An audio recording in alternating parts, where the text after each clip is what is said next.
Hi everyone and welcome back to my channel. It's Allison here with the Everyday Scrapbooker, and today I am dropping in to share a card with you using Stickles. I don't know a whole lot about Stickles. I'm new to using them and I was inspired to use them again today in my crafting, and I wanted to share that with you. So this video is going to be a bit of a process video. So to start, I am using close to my heart's December stamp of the month, Reindeer Crossing, pardon me. And I'm going to be stamping the pine boughs that you see right now in the video. I'm using my intense black ink. That's the ink that you want to use if you're going to be coloring any images in. And I will be doing that in just a few minutes once I've got all the stamping done. This is also the ink that you'll want to use if you are watercoloring or doing any other kind of mixed media in your project. So here I'm using our Spectrum Noir markers, and I realized just as I started coloring that pine bough that I wasn't really crazy about the green color that I had chosen. Luckily, I have a few other ones, so I took the dull green Spectrum Noir marker and just roughly colored in the branches in the stamped image. I also stamped the image again a third time, so I wouldn't be coloring over the image that I made the mistake there on. I don't know if I've shared too much about the Spectrum Noir markers in my videos just yet. I can tell you, however, that I love these markers. They shade really nicely. They color really nicely too. And when I have an image that can be colored in, like this one, I take it. Close to my heart only carries the colors that coordinate with their inks. So they don't have the entire Spectrum Noir collection that is out there. And truthfully, I'm thinking I need to go and get the rest of them because I love them that much. And now I'm moving on to color in the pine cones. I started with the lightest color. This is the earth brown color that I'm using to color in, and I wanted to shade in the pine cones just a little bit.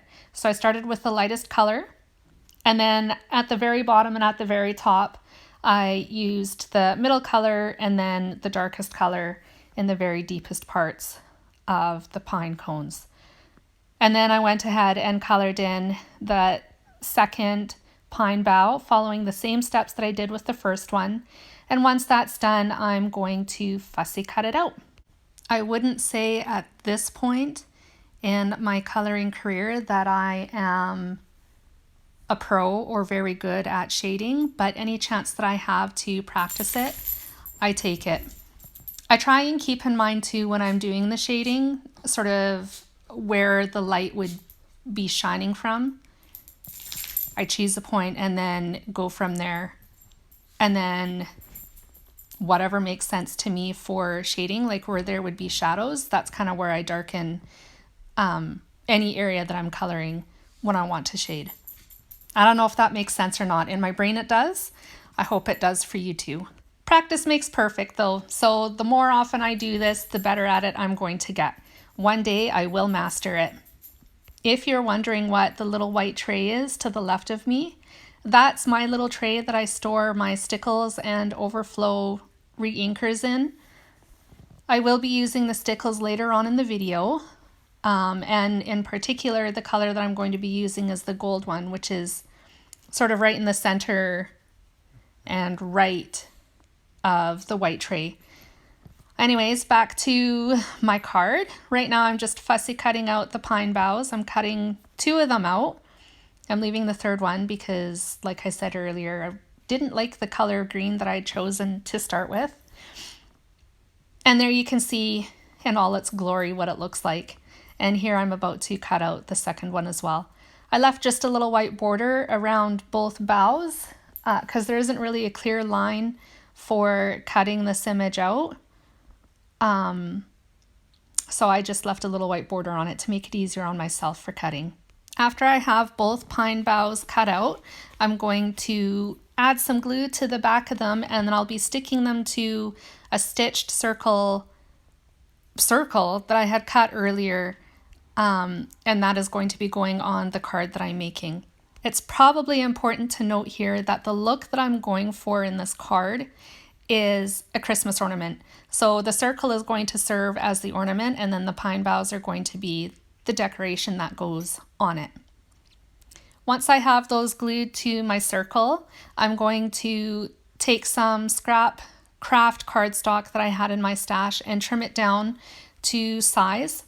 It'll be slightly larger than the white base that you see just at the top of the screen there. That measures 4 inches by 5.25, and the craft cardstock will be just slightly larger than that. So there's like 1/8 of an inch border around it.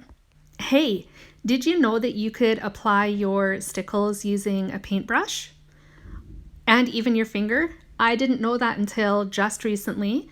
I thought the best and the easiest way to apply it was squirting it straight from the bottle onto whatever it is you wanted to sparkle. But I'll share a little bit more about that in just a little bit. So here I have my twine. I've had this twine for eons, but what I'm going to do is just tie it into a bow. And once I've got that done, I'll trim it down a little bit and then set it off to the side.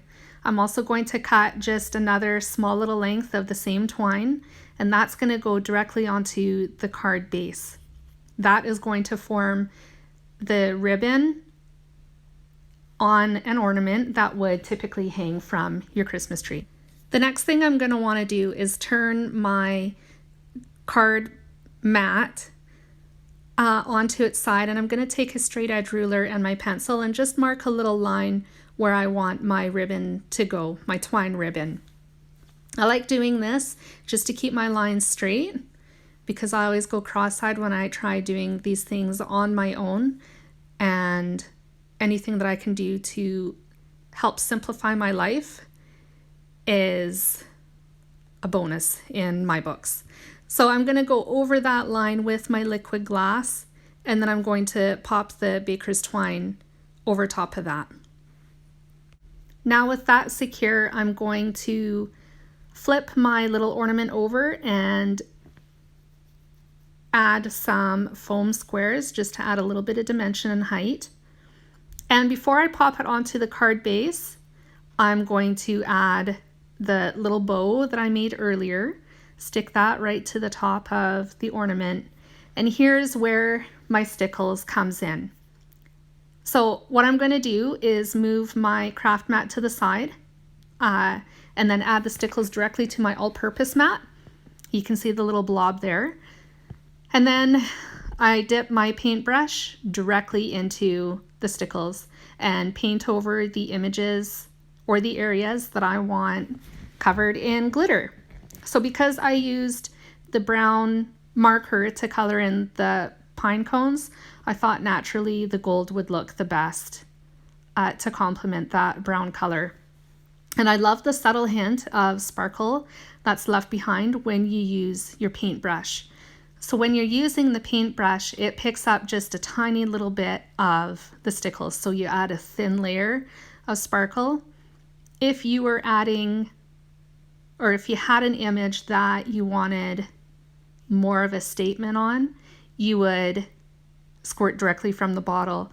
Also, probably doing it a couple of times, letting it dry, and then doing it again, sort of in steps, will help